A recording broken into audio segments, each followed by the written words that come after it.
হয়তো অবাক হবেন যে আমি কি টিকটক দেখতে উৎসাহিত করছি, ফেসবুক রিলস দেখতে উৎসাহিত করছি। হ্যাঁ, করছি বই কি, কিন্তু কেন?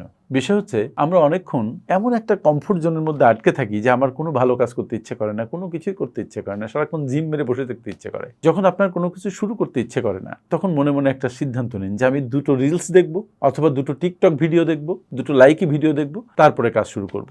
দেখুন, যে কোনো কন্টেন্ট, শুধু সেই কন্টেন্ট যেন আপনার মন খারাপ করে না দেয়, আপনাকে যেন উজ্জীবিত করে। তারপরে সেই 2টো কন্টেন্ট দেখার পরে আপনি লাফ দিয়ে উঠবেন। কিভাবে উঠবেন?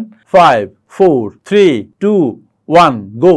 লাফ দিয়ে উঠে আপনি হ্যাভি আরামরা ভাঙবেন, ভেঙে you will start your work. দেখবেন যে আপনি চনমনে হয়ে গেছেন, আপনার মধ্যে শক্তি খেলা করছে, আপনার ভাল লাগছে, আপনি অনুপ্রাণিত বোধ করছেন। কোনো কাজ করতে হলে আপনাকে অনুপ্রাণিত বোধ করতে হবে। আপনি ডাউন থাকলে কাজ করতে পারবেন না।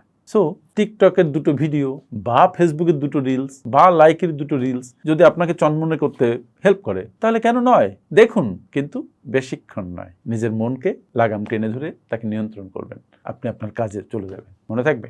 Thank you.